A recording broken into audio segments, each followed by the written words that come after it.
మహాదేవుడు దైవజనులను ఎలాగ నడిపిస్తారు? మహాదేవుడు దైవజనులను ఏ విధంగా నడిపిస్తారని ఈ గ్రంథంలో ఈ దినాన్ని మనం చూస్తాం. పరిశుద్ధాత్మ దేవుడు యేసుక్రీస్తు ప్రభులు వారు మనకు ఆయన ఉండి ఆయన మనలను నడిపించే దేవుడిగా ఉంటున్నారని గ్రంథంలో మనం చూసాం. ఆయనే ఉండి ఆయన నడిపిస్తారట, ఆయనే మనకు నేర్పిస్తారట. ఆ దేవాతి దేవుని యొక్క ఆత్మీయతలు బలపరచబడిన మనము ఆయన ఇక్కడ పౌలు భక్తుని ఒకటి అనుకున్నాడు. దాసుడు పౌలు భక్తుని ఆయనేమో ఒకటి తలించాడు, ప్రాంతానికి వెళ్ళాలనుకున్నాడు. మహాదేవుడేమో నీవు అక్కడికి వెళ్ళకూడదని అని అంటాడు. ఇక్కడైతే రాస్తాడు పరిశుద్ధ గ్రంథంలో 7వ వచనంలో చూడండి, ఒక అద్భుతమైన సత్యాన్ని మనం చూస్తాం.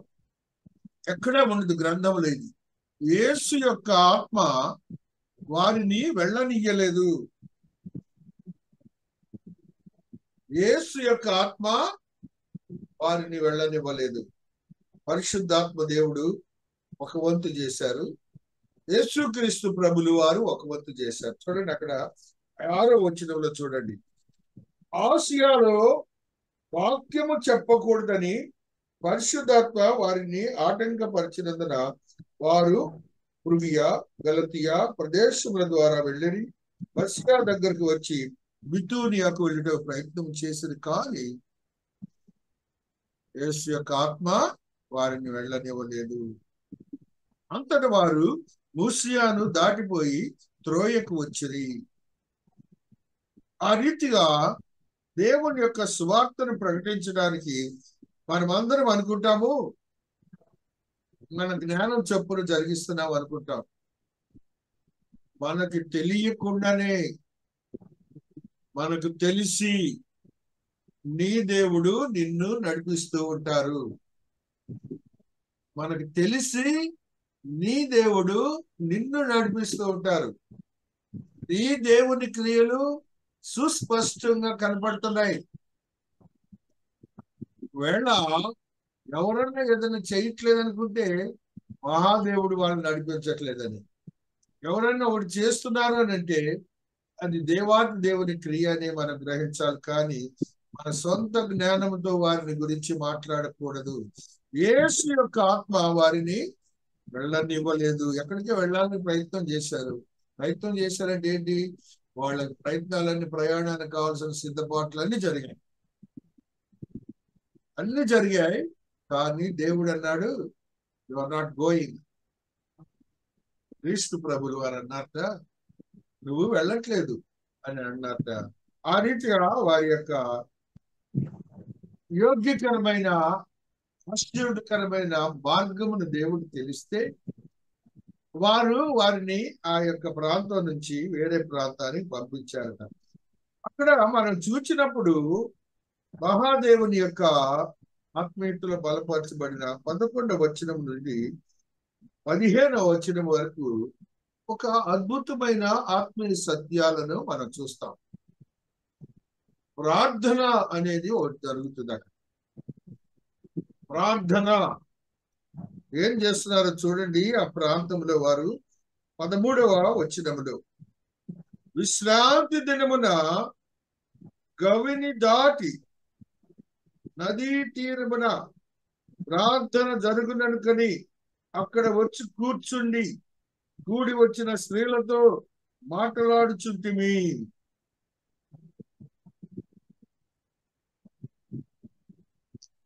విశ్రాంతి దినమున ప్రార్థన జరగాలి. అది మనం అనుకుంటాం, ఒక రొటీన్ గా చదువుతున్నాం అనుకుంటాం. రొటీన్ గా మనం చదువుతున్నాము, విశ్రాంతి దినమున ప్రార్థన అనుకున్నారట. కానీ కాన్సెప్ట్ ఏంటి అందులో? విశ్రాంతి దినం అనేది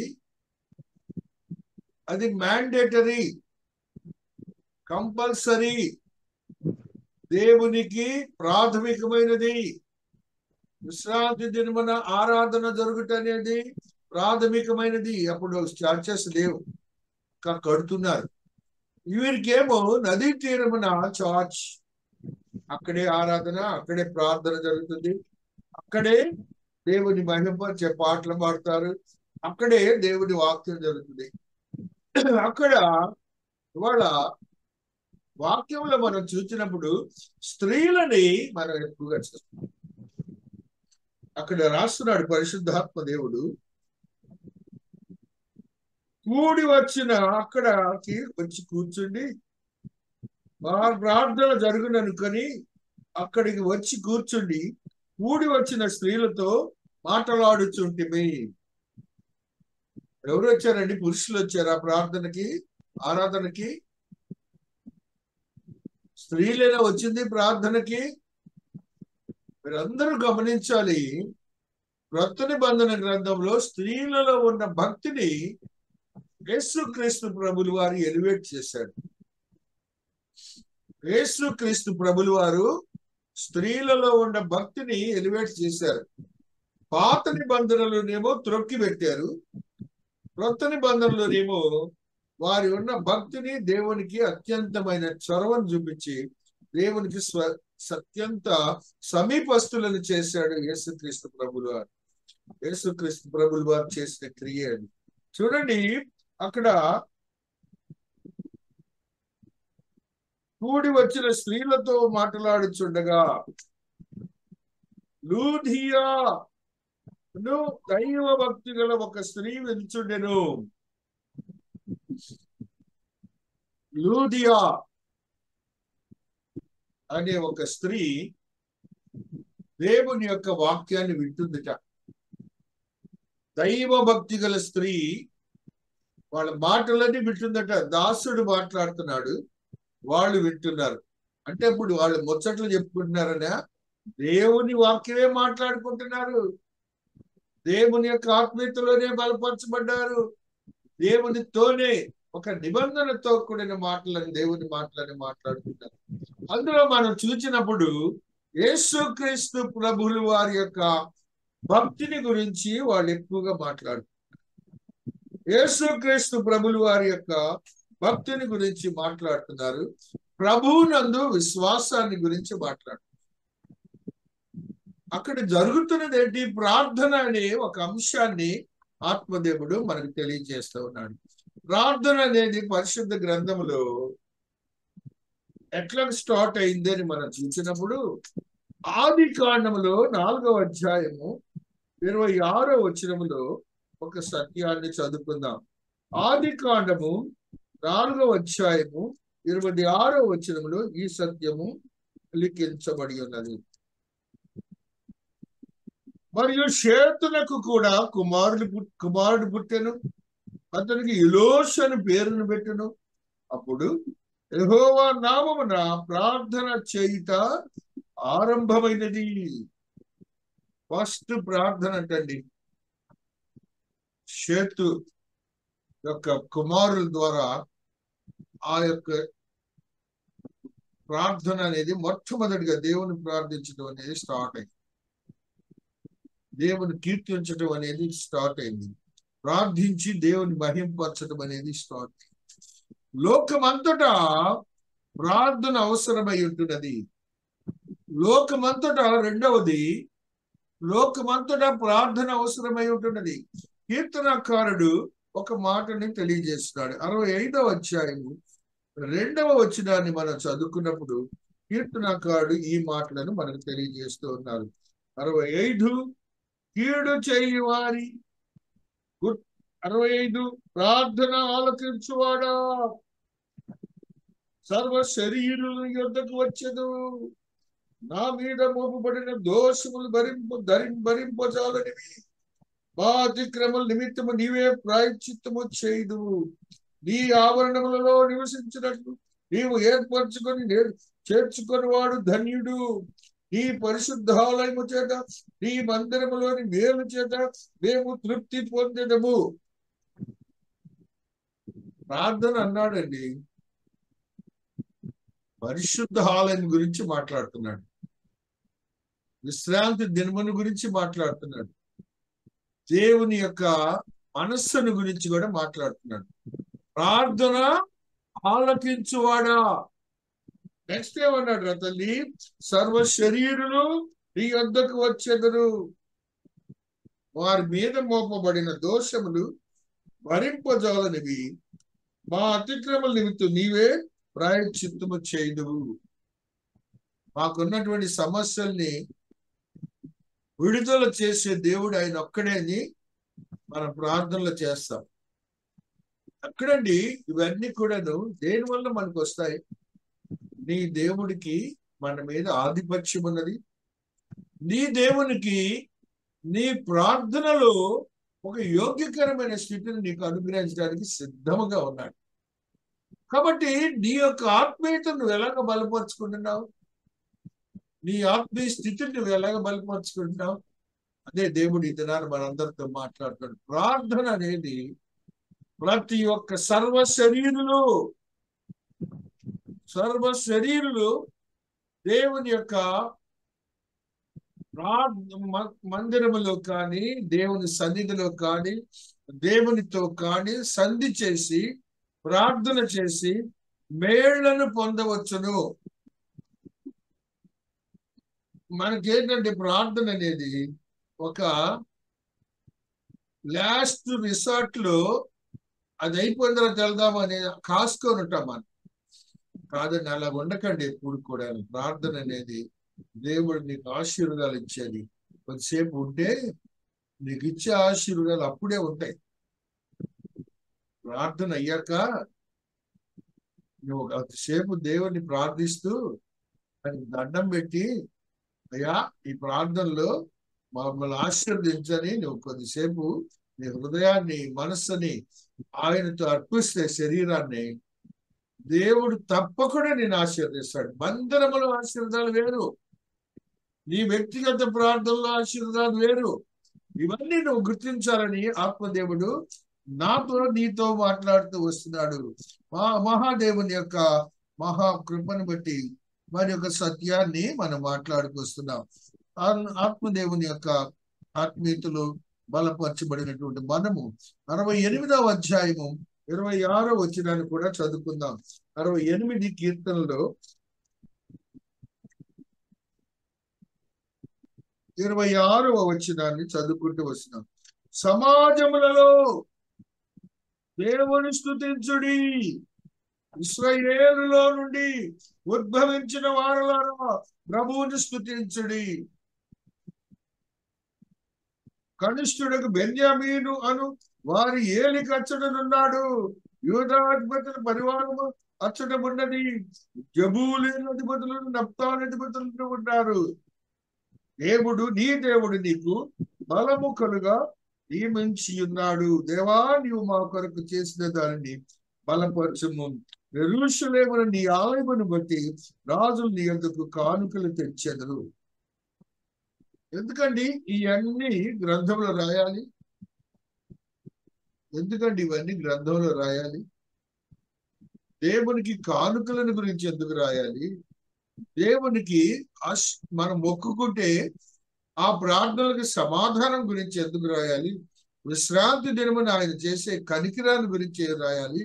ఇవన్నీ కూడా ప్రార్థనలో ఉన్న సత్యంలో, ప్రార్థనలో మనం చేసే తప్పిదాలు అవే. అంటుంటాము, ఒక 10 నిమిషాలు ఉంటే ఏమైంది? అక్కడే మనం ఆశీర్వాదాలు పోగొట్టుకుంటున్నామండి. నేను స్పష్టంగా చెప్తున్నాను మీతో, దేవుడు ఆశీర్వాదకరంగా మార్చే దేవుడు మీ దేవుడు. మహాదేవుడు అండి ఆయన. ఆత్మీయతలో బలపరిచి నూతనమైన భక్తి తత్పరతని అనుగ్రహించింది. ఆత్మదేవుని యొక్క శక్తిని మనం చూస్తుండగా మరి యొక్క అంశాన్ని కూడా చదువుకుందాం. ప్రకటనకారుడు 5వ అధ్యాయము 8వ వచనములో ఈ సత్యాన్ని తెలియజేస్తూ ఉన్నారు. ప్రకటనకారుడు 5వ అధ్యాయము 8వ వచనములో ఈ సత్యము లిఖించబడి ఉన్నది. ఆయన దానిని తీసుకొనినప్పుడు ఆ 4 జీవులను, వీణలను, ధూపద్రవ్యముతో నిండిన సువర్ణ పాత్రలను పట్టుకొని ఆయుర్వేద పెద్దలను గొర్రె పిల్ల ఎదుట సాగిలపడి, ఈ పాత్రలు పరిశుద్ధల ప్రార్థనలు. దేవుని యొక్క ఆత్మీయతలో బలపరచబడినటువంటి మనము, అది నీ ప్రార్థనలకు ఉన్నటువంటి శక్తిని, పరిశుద్ధతల గురించి మాట్లాడుతున్నాడు. రేపు ప్రకటన గ్రంథంలో రాస్తాడు, పరమును కూడా జరిగేది అదే. దేవుని ప్రార్థించుటే, స్తుతించుటే మనం చేసేది. స్తుతించుడి 19వ అధ్యాయం చూడండి, ప్రకటనలో స్తుతించుడి స్తుతించుడి స్తుతించుడి. స్తుతి ప్రార్థన అనేది దేవునికి ఇష్టమైనది. ప్రార్థనలో ఆశీర్వాదాలు ఉన్నాయి. అందుకనే దేవుడు ఈ దినాన మనతో మాట్లాడుతున్నారు.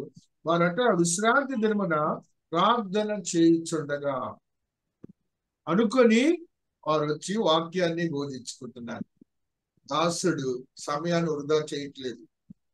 సమయాన్ని వృధా, సమాజ మందిరములలో, దేవుని మందిరములలో, గృహములలో, నదీ తీరములలో, అపొస్తలుల కార్యములో, దేవుని యొక్క ఆలయము ఆ రీతిగా ఉన్నది, దేవుని మందిరము ఆ రీతిగా ఉన్నది. కాబట్టి ప్రార్థనకి అంత ప్రాధాన్యత ఉన్నదని మనం గ్రహించాలి. ప్రార్థనను మనం లెక్క చేయకూడదు అని మన భావాలు ఏంటంటే, ఎప్పుడైపోద్ది ఈ ప్రార్థన అన్నట్టుంటాం. వాక్యం అవగానే లేదండి, ఇన్వాల్వ్ అవ్వండి ప్రార్థనలు. ఈ దేవుడు విని ఆశీర్వదించే దేవుడు అండి ఆయన ఏ మాత్రం భక్తుడికి చూశారు కదా, దైవజనుడు ఏ రీతిగా ప్రార్థన చేశాడు, కీర్తనకారుడు చూశారుగా. మొట్టమొదటి ప్రార్థన షేతు కుమారుడు ఎలా చేశాడు ప్రార్థన చూశారుగా. ఆ రీతిగా ప్రార్థన అనేది దేవుని యందు భయభక్తులు కలిగి మనం చేసినప్పుడు మనకి ఆశీర్వాదములు తథ్యము. ఆ దానిలో నీ కాన్సన్ట్రేషన్ అనేది ఎలాగుంది, అది మహాదేవుడు ఈ దినాన మనందరితో మాట్లాడుతూ వస్తున్నాడు. కాబట్టి దేవుని యొక్క ఆత్మీయతలో బలపరచబడినటువంటి మనము గ్రంథంలో తెలియజేసినటువంటి విషయాలను మనం ఎప్పుడు కూడాను మరచిపోకూడదని ఆత్మదేవుడు మనతో మాట్లాడుతూ వస్తున్నారు. ఆత్మదేవుని ఆత్మశక్తిని బట్టి ఆత్మీయతలో పరిశుద్ధమైనటువంటి అక్కడ ఏమనుకుంటున్నారట, ఆ పరిశుద్ధమైన ఆరాధన జరుగుతుంది అని అనుకుంటున్నారట. వాళ్ళు ఆరాధన జరుగునని వెళ్ళారు, ప్రార్థన జరుగుతుంది అని వెళ్ళారు. ఆరాధనలో ఎంత ప్రాముఖ్యత ఉన్నది. ఇప్పుడు మనందరం నిజంగా చెప్తున్నాను, లోకమంతా ఎక్కడో ఉంది, మనం అందరం కూడాను ఆయన సన్నిధిలో ఉన్నాం. ఆయన ఏం చెప్తున్నాడు సువార్తల్లో, భూమి మీద 2 కంటే 3 4 ఎక్కడ కలిసి ఉంటారో అక్కడ నేను ఉంటానని చెప్పారు కదండి. ఇప్పుడు భూమి మీదే కదండి మనం ఉంది, ఆ భూమి మీద ఉండి మనం ఆరాధిస్తున్నాం కదండి. మన మధ్యలో లేరండి నీ దేవుడు. నీ గృహంలో ఉన్న నీవు ఆయన సన్నిధిలో ఉన్నావని, ఆ గృహంలో ఉన్న కట్టాలు చేసుకోవాలి పనులు, గృహంలో ఉన్న పరిస్థితులన్నీ అదొక మందిరంలో చేయాలి నువ్వు. ఇది పరిశుద్ధ మందిరము. ఆ మందిరములో నీ దేవుడు ఏం చేస్తాడంటే నీ ప్రార్థన వింటాడు, నిన్ను ఆశీర్వదకరంగా మారుస్తారని నీవు గమనించాలని ఆత్మదేవుడు తెలియజేస్తూ ఉన్నారు. మహాదేవుని యొక్క మహాకృపను బట్టి ఒక సత్యాన్ని మనం చదువుకున్నాం. ప్రార్థనలో ఎంత గొప్ప ఆశీర్వాదం ఉన్నదని మనం గుర్తించాలి. యోబు గ్రంథంలో ఒక కుటుంబం ఉన్నది, ఒక భక్తుడు ఉన్నాడు. యోబు గ్రంథంలో ఆ భక్తుడు మీ అందరికీ తెలిస్తే యోబు, ఆయన ధనవంతుడు, అంత మాత్రమే కాకుండా మనుష్యుడు అని మాత్రమే రాశారు. నీలాంటి నాలాంటి మనుష్యుడు. ఆయన పాత జీవితాన్ని వదిలిపెట్టినటువంటి వాడు. అతని జీవితంలో కుటుంబం గురించి, బిడ్డలను గురించి, ఎక్కడ తప్పిపోతారో అని, వారి హృదయములలో ఎక్కడ పాపం వస్తుందో, వారు ఏ రీతిగా దేవునికి విరోధంగా ఉంటారు అని అతను తలంచి ప్రార్థన చేశాట. యోబు భక్తుడు ప్రార్థన చేశాట. ఏమని చేశాడంటే, ఆయన దేవాది దేవునికి చూడండి 20వ వచనంలో, యోబు లేచి తనపై వస్త్రములను చెప్పుకొని తల వెంట్రుకలు ఒరిగించుకొని నేల మీద సాష్టాంగపడి నమస్కారం చేసి ఇట్లా, నేను ఎక్కడ పడుకున్నాడండి, నేల మీద సాష్టాంగపడి పడుకున్నాడంట అతను. నమస్కారం చేశాడంట. ప్రార్థనకి అంత విలువ ఉంది. ప్రార్థనకి అంత విలువ ఉంది. పిల్లల విషయంలో ఆయన చేస్తున్న పని చూడండి. ఆయన ఎంత గొప్ప కార్యం చేస్తాడంటే మీరు చూడాలి. హల్లెలూయా. 5వ వచనాన్ని 1వ అధ్యాయంలో చూస్తే, వారి వారి విందు దినములు పూర్తిగాగా యోబు తన కుమారులు పాపము చేసి తమ హృదయములలో దేవుని దూషించిరేమో అని వారిని పిలువనంపించి వారిని పవిత్రపరిచి అరుణోదయమున లేచి వారిలో ఒక్కొక్కరి నిమిత్తము దహన బలి నర్పించుతూ వచ్చెను. యోబు నిమిత్తము అలాగన చేయించుండే, నిత్యము అలాగన చేయించుండెను. ఇప్పుడండి ఒకరోజా, నిత్యము, ఎల్లప్పుడూ వాళ్ళ బిడ్డల గురించి వాళ్ళ హృదయాల్లో పాపమే చేస్తారేమోనని దేవుని అర్థించి ప్రార్థించిన మాటగా ఉంది. పిల్లల గురించి, పిల్లల యొక్క హృదయాల గురించి ఆయన సమస్య వచ్చినప్పుడు ఎలాగ ప్రార్థన చేశాడండి? నేల మీద సాష్టాంగపడి దేవునికి నమస్కారం చేశాను. వాళ్ళు ఎవరో మతస్థులే సాష్టాంగ పడతారు అనుకుంటారు. కాదు కాదు, నువ్వు కూడా పడవచ్చు. నువ్వు కూడా దేవాలయంలో సాష్టాంగ పడి నమస్కారం చేయొచ్చు. సిగ్గుపడకూడదు దేవుని సన్నిధిలో. మరి యోబు ఎందుకు చేశాడండి? Richest man. దేవుడు ధనమంతా తీసేశాడు. అప్పుడు ఈ ప్రార్థన. ధనమంతా తీసేసి మరలా ఆ యోబుకి దేవుని వదలకుండానే ఉంటే, ప్రార్థనా జీవితం గడిపితే చివరికి 2 ఆస్తులను ఇచ్చాడు, 2 పిల్లలను ఇచ్చాడు. మహాదేవుడండి ఆయన. నిన్ను కాని దానిని అయినట్టుగా చేసే దేవుడని నువ్వు గుర్తించాలి. నెహెమ్యాలో భక్తుడైన ప్రవక్త ఏ రీతిగా ఆయన ప్రార్థన చేశాడో ఒకసారి చూస్తాం. నెహెమ్యా గ్రంథము ఆయన ప్రార్థన విధానాన్ని ఒకసారి 8వ అధ్యాయము 6వ వచనములో ఈ సత్యము లిఖించబడి ఉన్నది. ఎజ్రా మహాదేవుడైన యెహోవాను స్తుతింపగా జనులందరూ తమ చేతులెత్తి ఆమేన్ ఆమేన్ అని పలుకుచు నేలకు ముఖములు వంచుకొని యెహోవాకు నమస్కరించారు. దేవుని వైపు చూస్తూ కూడా వాళ్ళకి భయం వేసింది దేవునితో చూడటానికి. అంటే నువ్వు ప్రార్థనలు ఉన్నప్పుడు, మందిరములు ఉన్నప్పుడు నీ దేవుడు నిన్ను చూస్తున్నాడని, నీ దేవుడు నిన్ను చూచి ఆశీర్వదిస్తున్నాడని, నీ దేవుని చూచే యోగ్యతను కూడా ఇస్తాడని అనుకోవాలి నువ్వు. ఇది ఫండమెంటలిజం కాదండి, ఇది సత్యము. నీ దేవుడు నీ ప్రార్థనలో, నీ విశ్రాంతి దినమున, నీ మందిరములో నీ ప్రార్థన వింటూ నిన్ను ఆశీర్వదిస్తాడు. నీవు చూచే యోగ్యతను కూడా ఇస్తాడు. ఏంటండి అంత ఎజ్రా? ఏంటండి ఎజ్రా? చూడండి, ఎజ్రా అందరికంటే ఎత్తుగా నిలబడి జనులందరూ చూచుండగా గ్రంథమును ఇప్పెను. ఇప్పగానే జనులందరూ నిలువబడి ఎజ్రా మహాదేవుడని యెహోవాను స్తుతింపగా దేవుని స్తుతించటం అనేది మన చేతగాట్ల. దేవుని స్తుతించడం అనేది మన చేతగాట్ల. అదేదో పల్లెటూరు వాళ్ళు, చదువుకోని వాళ్ళు దేవుని హల్లెలూయా చెబుతారు అనే భావనే కానీ చేతులు ఎత్తడనే కూడా ఎత్తలేరు. ఎత్తగలరు చేతులు, ఏమైంది ఎత్తలేరు. తమ చేతులు ఎత్తి ఆమేన్ ఆమేన్ అని పలుకుచు నేలకు ముఖములు వంచుకొని యెహోవాకు నమస్కరించరి. దేవుని చూస్తానికి ఏమో తలంచుకున్నారు, ఆయన ఎదురుగా ఉన్నాడని మందిరంలో. మనకు అసలు ఆ విషయంలో ఎంతో మనందరం కూడా కొత్త నిబంధన భక్తులు అందరం కూడా వెనకబడి ఉన్నాం. అందరం కూడా వెనకబడి ఉన్నాం. కారణం ఏంటి? అందుకని యాక్ట్స్ లో మనం చదువుకోవడానికి కారణం, యాక్ట్స్ చదువుకోవడానికి కారణం అదేనండి. మహాదేవుని యొక్క ఆత్మీయతలో బలం పొందినటువంటి మనం అందరం కూడాను ఏ రీతిగా ఉండాలని ఆత్మదేవుడు తెలియచేస్తూ నిన్ను బలపరుస్తున్నాడని నువ్వు గ్రహించాలి. నిన్ను బలపరుస్తున్నాడని నువ్వు గ్రహించాలి.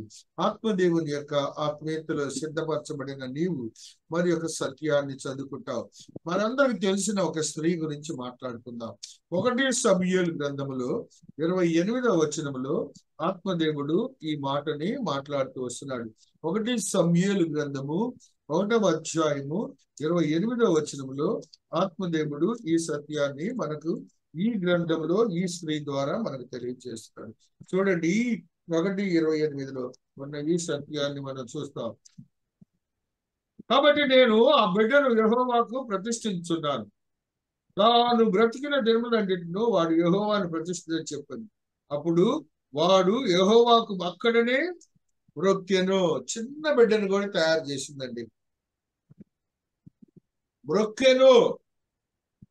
మ్రొక్కెను మొక్కుబడులు దేవుని సన్నిధిలో మోకాళ్ళు వేసి, చిన్న బిడ్డ మోకాళ్ళు వేసి దేవునికి స్తుతులు చెల్లించాడు. ఇక్కడ చూడండి ఆవిడ ప్రార్థన ఎట్లాగుందో చూడండి. హల్లెలూయా, హల్లెలూయా. ఆమె ఏలయనగా హన్నా తన మనస్సులోనే చెప్పుకొనుచుండెను. ఆమె పెదవులు మాత్రము కదలుచుండి ఆమె స్వరము వినబడకుండెను కనుక ఏలి ఆమె మత్తురాలయ్యున్నది అనుకొని, ఎంతవరకు నీవు మత్తురాలయ్యుందువు, నీవు ద్రాక్షాలను నీ యొద్ద నుండి తీసివేయమను అన్నది కాదు నా ఏంటి వాడా, నేను మనోదుఖము గలదానని నేను ద్రాక్షాలను మద్యం పానము చేయలేదు, కానీ నా ఆత్మలో యెహోవా సన్నిధిని కుమ్మరించుకొనుచున్నాను.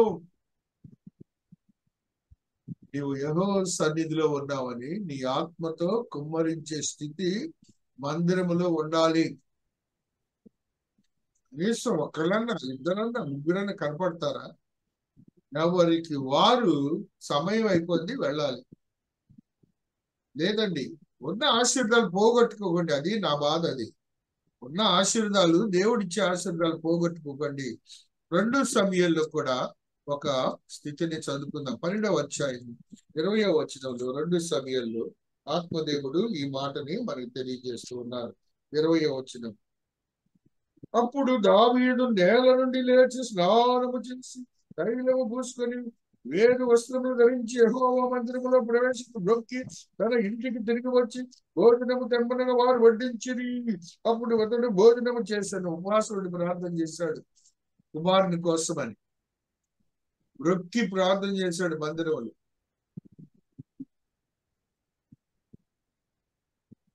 ఎవరు? రాజుగారి సంగతి అండి ఇది.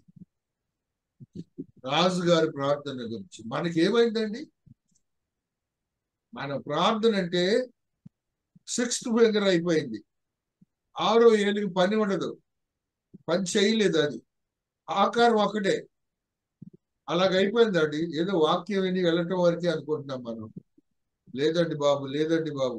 దేవుడు ఇదరా నీతో నాతో కూడా చాలా సత్యాలను మాట్లాడుతూ వస్తున్నాడు.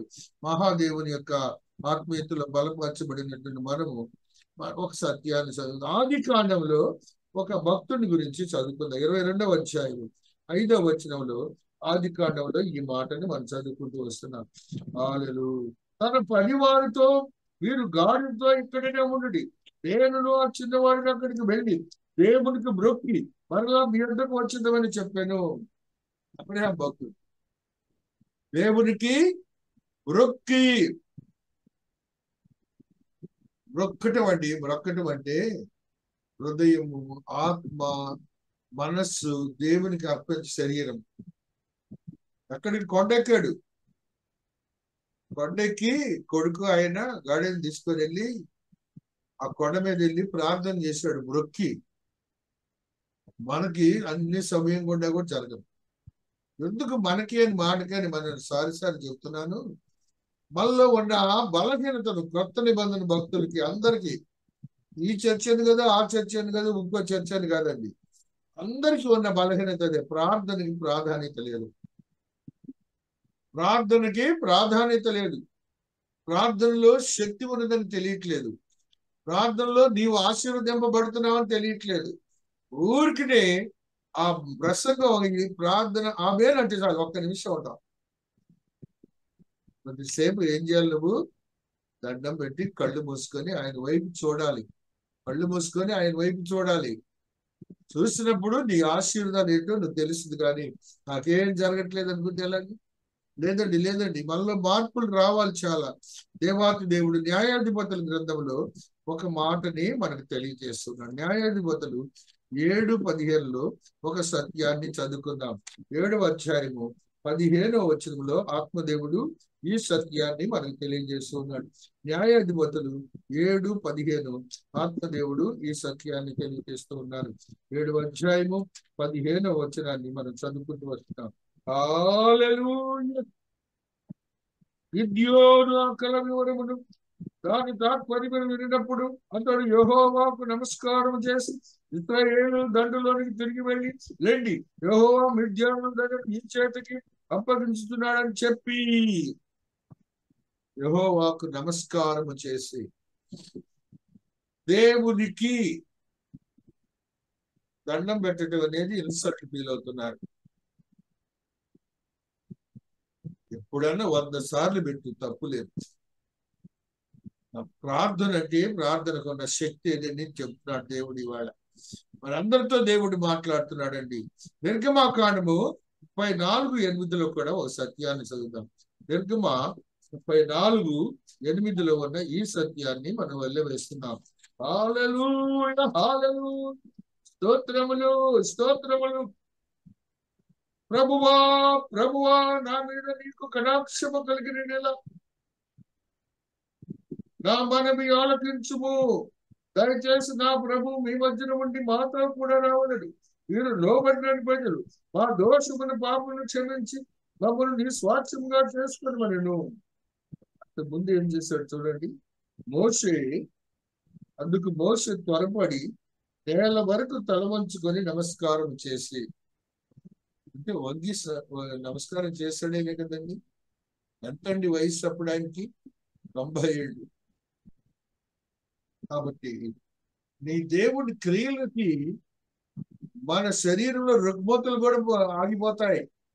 మనం ఏమాత్రం కూడాను దానిలో నుండి బయటకు రావడానికి ఛాన్సెస్ దేవుడు ఇస్తున్నాడని నువ్వు గ్రహించాలని, విశ్రాంతి దినమున మరియు మనం ఏ రీతిగా ఉంటున్నామని కూడా తెలుసుకోవాలి. 2వ అధ్యాయము ఆ యొక్క మహాదేవుని యొక్క అంగీకారాన్ని ఎలా ఉందో చూద్దాం. 1 తెస్సలోనిక 2:13లో మహాదేవుడు ఆ దినాన జరిగినటువంటి అంగీకారాన్ని గురించి కూడా చదువుకుందాం. ఆ దినాలు ఏమిటి అంగీకారం అని దాసుడు చెబుతుంటే 2:13లో ఈ మాటని దేవుడు తెలియజేస్తూ ఉన్నాడు. వాళ్ళు ఏం చేస్తుంది అక్కడ? స్త్రీ ప్రభులు వారిని అంగీకరించిందట. ఈ హేతువు చేతను మీరు దేవుని గుర్చిన వర్తమాన వాక్యమును అంగీకరించడం వలన మనుష్యుల వాక్యమని ఎంచక అది నిజముగా ఉన్నట్టు దేవుని వాక్యమని దానిని అంగీకరించదు కనుక మేమును మానక దేవునికి కృతజ్ఞత స్తుతులు చెల్లించుకుంటున్నాం. మీరు అందరూ ఇప్పుడు వాక్యం వింటున్నారండి. జడ్సన్ కాదు ఈ వాక్యం చెప్తుంది, దేవుడు చెప్తున్నాడు. ఆయన వాక్యం ఇది, ఆయనే ఈ వాక్యాన్ని ఇచ్చాడు. వాళ్ళందరట ఈ వాక్యం దేవుడిది కాబట్టి ఎమ్మటి అంగీకరించి అనేక వేల కృతజ్ఞతాభివందనాలు చెల్లించారట, అంగీకరించారట, దేవుని అంగీకరించారట. ఈ స్త్రీ కూడా ఇక్కడ అదే జరిగింది. ఈ స్త్రీ ఏ రీతిగా అంగీకరించిందో చూస్తాం. చూడండి, ఆ బిడ్డ వచ్చి వాళ్ళు మాట్లాడుకుంటున్నారని వచ్చింది. అయితే వారి మాటల్లో ఉన్న సత్యాన్ని గుర్తించి చూడండి, అప్పుడు లూదియా అనే భక్తి గల ఒక స్త్రీ నడిచాను. ఆమె ఊదా రంగు పొడిని తొయ్యాలని పటస్తున్నారు. ఆమె హృదయం తెరచను కనుక ఆమె చెప్పిన మాటలు యందు లక్ష్యం ఉంచెను. వాక్యం వినగానే వాక్యంలో లక్ష్యం ఉంచిందట. కాన్సన్ట్రేషన్, అంగీకారం, లక్ష్యం అంటే అంగీకరించిందిట. కాబట్టి మనము అంగీకరించే యోగ్యతను, అంగీకరించే స్థితిని మన మనసులో వాక్యం అనగానే వదిలిపెట్టకూడదు. వాక్యం ఏదో చెప్తారు కదా, దాసుడుగా చెప్పేది. నీ దేవుడు చెప్తున్నారని నువ్వు అనుకుంటేనే ఆ అంగీకారం వచ్చేది, లేకపోతే రాదు. మహాదేవుడు చెప్తున్నాడు చూడండి. లూకా సువార్త 10:39లో మరొక సత్యాన్ని చదువుదాం. లూకా 10:39 ఈ మాటని దేవుడు తెలియజేస్తూ ఉన్నారు. 10వ అధ్యాయము 39వ వచనంలో ఈ సత్యము లిఖించబడి ఉన్నది.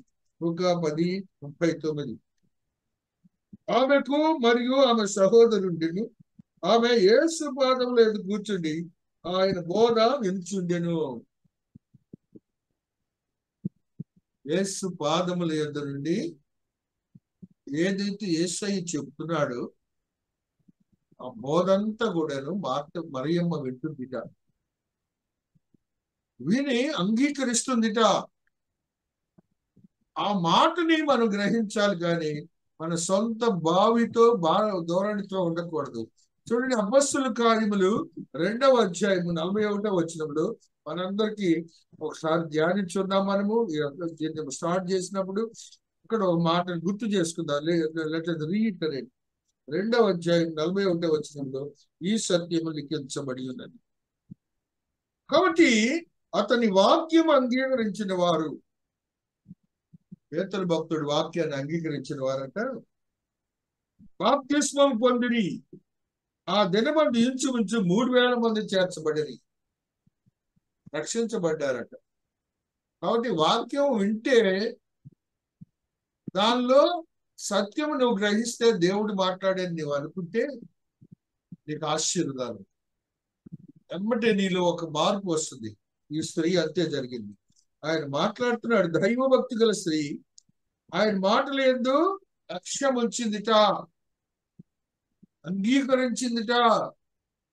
మనము ఏ వాక్యమైతే చెప్తామో ఆ వాక్యాన్ని అంతే అంగీకరంటే, బాప్తిస్మం తీసుకుందంటే మారు మనసే కదండి, పశ్చాత్తాపమే కదండి. ఆ మారు మనసు పశ్చాత్తాపం అనేది తేలికైందా? నువ్వు ₹1,00,00,000 పెడితే నువ్వు దేవునికి ఇస్తూ వస్తుందా? లేదండి బాబు. దేవుని యొక్క కృప ఆ రీతిగా సిద్ధపరచబడి మనకు అనుగ్రహిస్తుందని ఆ స్త్రీ యొక్క ఆత్మీయత ద్వారా మనం తెలుసుకుంటూ వస్తున్నాం. ఎంత గొప్ప స్థితి చూడండి. మరి యొక్క మాటలు చదువుకుందాం. అపొస్తలుల కార్యము 17:11 ఇప్పుడు ఇవాళ చదువుకున్న మాటల్లో 17:11 ఉన్న ఈ వచనాన్ని ఒకసారి గుర్తు చేసుకుందాం. వీరు తెస్సలోనికులున్న వారి కంటే గొర్రెలు కనుక ఆసక్తితో వాక్యమును అంగీకరించి పౌలును శీలను చెప్పిన సంగతులను అలాగున్నవో లేవో అని ప్రతి దినము లేఖనములు పరిశోధించండి. వాక్యం వింటమే కాదు, అంగీకరించడమే కాదు, గ్రంథాన్ని కూడా చూశారట. ఎంత ఇంట్రెస్ట్ చూడండి. అండ్ ఏమన్నా థియలాజికల్ స్టూడెంట్సా? కాదు, థియలాజికల్ స్టూడెంట్స్ కాదు. మహాదేవుని యొక్క కృపలో బలపరచబడినటువంటి నీలాంటి నాలాంటి విశ్వాసులు వాక్యం విన్నారు, విని అంగీకరించారు. అంగీకరించి వీరు చెప్తున్న మాటలు కొత్తగా వచ్చారు కదా ఆ ప్రాంతానికి, ఆ మాటల్లో సత్యం ఉందా లేదని గ్రంథాన్ని చూశారు, అనగా రాసుకున్నారంట. రాసుకొని వెళ్ళి మళ్ళీ వాళ్ళ పుస్తకాలు చూసుకున్నారంట. చూసుకొని వెళ్ళి గ్రంథంలో సత్యం ఉంది, వీరు బోధించారని అంగీకరించారు. కాబట్టి మనము ఆ స్త్రీ అంగీకారంలో ఎంత గొప్ప సత్యము దాగి ఉండదని మనం గ్రహించాలి. మహాదేవుడు మనతో మాట్లాడినటువంటి ఈ అంగీకారం అనేది నీలో ఉండాలి.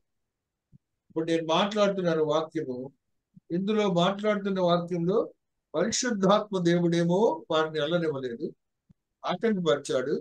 ఇక్కడేమో యేసుక్రీస్తు ప్రభువులు వారేమో వెళ్ళనీయలేదు. అంటే ఇప్పుడు ఆటంకపరిచాడు, వెళ్ళనీయలేదు అంటానికి రెండింటికి తేడా ఉంది కదండి. ఆటంకం అంటే ఏంటి? ఆ యొక్క ప్రాంతానికి వెళ్లకుండా పరిస్థితులన్నీ కూడా తారుమారు చేశాడు. ఇక్కడేమో యేసయ్య ఏం చేశాడంట?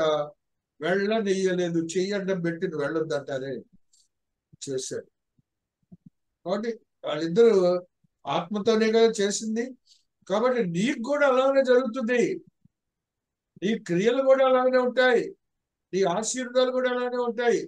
నీవు ఎలా ఉంటున్నావు అని దేవుడు ఇదిరానా ఈ స్త్రీ ద్వారా కొన్ని ఆశీర్వదకరమైన మాటలను మనతో మాట్లాడుతూ వస్తున్నాడు.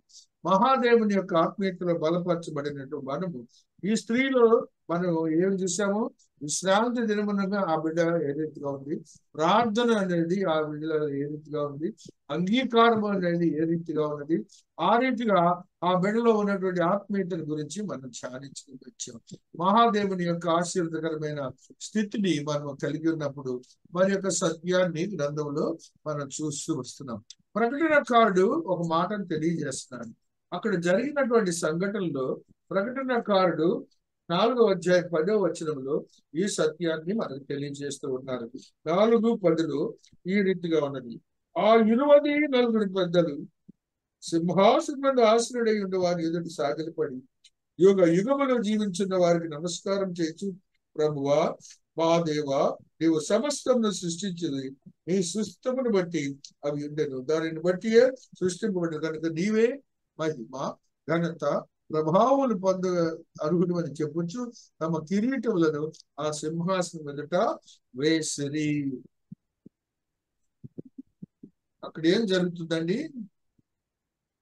వారికి ఉన్నటువంటి రాజరికాన్ని వదిలేశారు, వారికి ఉన్న ఆధిపత్యాన్ని వదిలేశారు, మొత్తం తీసి కింద పడేసి పాదాల దగ్గర దేవుని మొక్కుతున్నారు. ప్రార్థనకి, నీ హృదయానికి, నీ శరీరానికి అంత లింక్ ఉందని నువ్వు గ్రహించాలి. ప్రార్థన అనేది ఏమైందంటే క్యాజువల్ అయిపోవాలి. చాలా మంది అంటారు ఒక చిన్న ప్రార్థన చేయమంటారు. అసలు ఆ మాటే వాడకూడదండి. చిన్న ప్రార్థన, పెద్ద ప్రార్థన, అసలు అక్కడే మన భక్తి ఏంటో తెలిసిపోతుంది, మన అపవిత్రత ఏంటో తెలిసిపోతుంది, మన పవిత్రత ఏంటో తెలిసిపోతుంది. ఆ రీతిగా మనం ఉండకూడదు. యెషయా భక్తుడు 29వ అధ్యాయము 18వ వచనంలో ఒక సత్యాన్ని మనకు తెలియజేస్తున్నాడు. 29:18 వచనంలో ఆత్మదేవుడు ఈ మాటని మనతో మాట్లాడుతున్నాడు. 29:18లో ఆ దినమున చెవిటి వారు గ్రంథవాక్యములు విందురు. చూడండి, చెవిటి వారు గ్రంథవాక్యములు విందురు, అంధకారము కలిగినను గాఢాంధకారము కలిగినను గుడ్డి వారు కన్నులారా చూచెదరు. ఎందుకంటే ఈ మాటను మీకు చదివి వినిపిస్తున్నాను. ఈ దేవుడు గుడ్డితనము, చెమిటితనము అనేది ఉందని నువ్వు అనుకుంటే దేవుడు నీకు ఆ రెండింటిని ఇవ్వగలడని నువ్వు గ్రహించాలి. ఆ రెండింటిని వైద్యులు ఇవ్వలేరేమో కానీ ఆ దేవుడు నీకు ఇవ్వగలడు. It must. ఇక అంతే. 60:19 కూడా యెషయాలో ఈ సత్యాన్ని చదువుదాం. 60వ అధ్యాయము 19వ వచనంలో మహాదేవుడు ఈ మాట నీకు నాకు తెలియజేస్తున్నాడు. యెషయా 60:19 ఇక మీదట పగలు సూర్యుని ప్రకాశము నీకు వెలుగుగా ఉండదు, నీకు వెలుగించుడిగా చంద్రుడు ఇక్కడ ప్రకాశముడు, యెహోవా నీకు నిత్యము వెలుగవును, నీ దేవుడు నీకు భూషణముగా ఉండును. దేవుడు ప్రకాశము నీలో ఉంటది.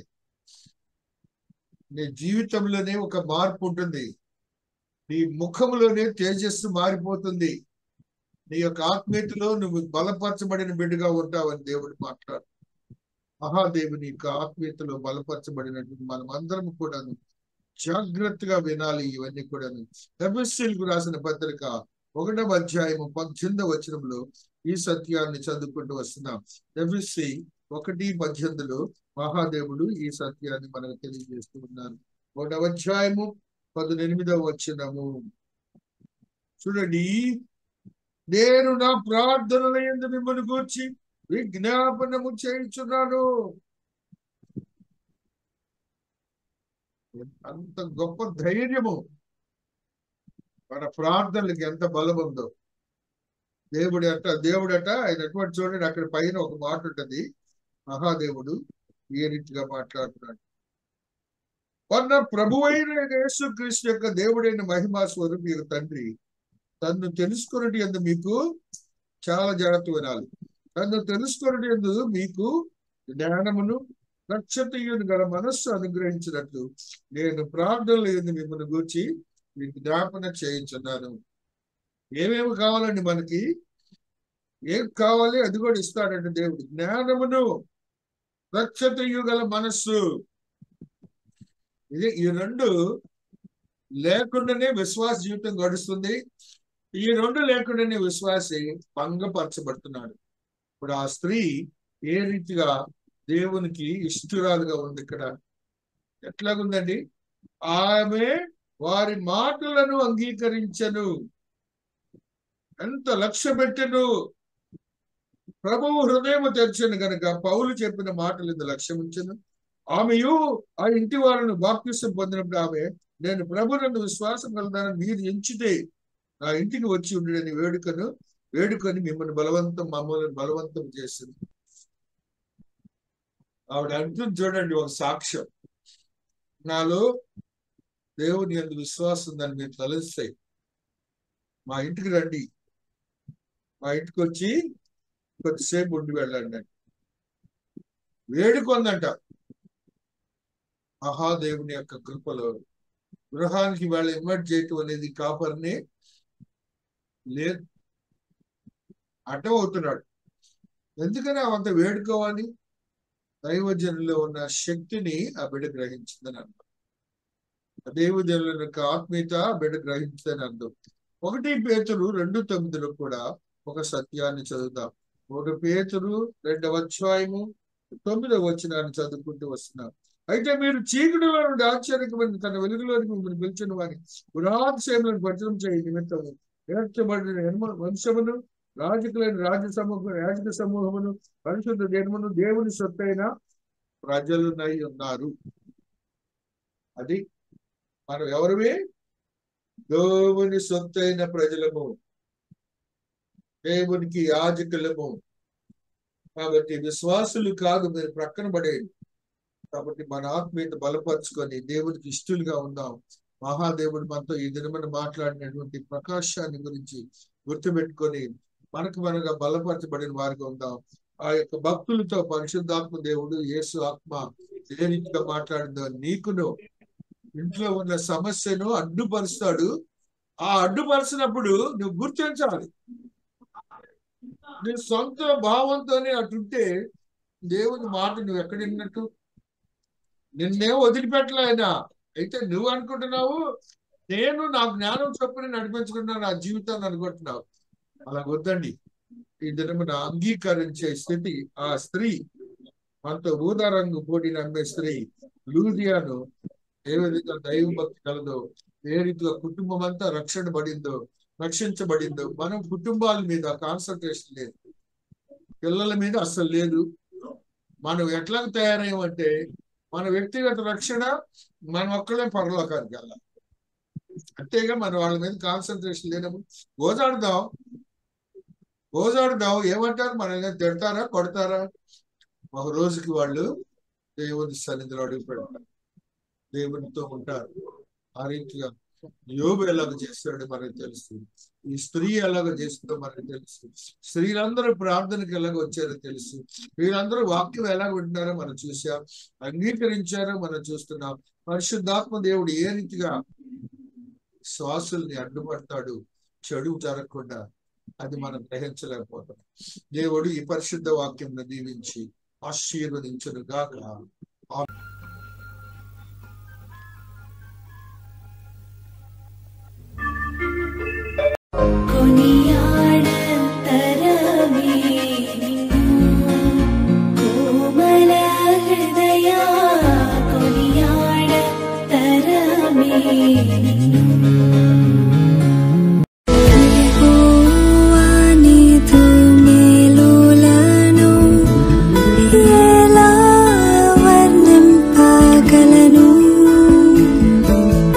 కీర్తింతు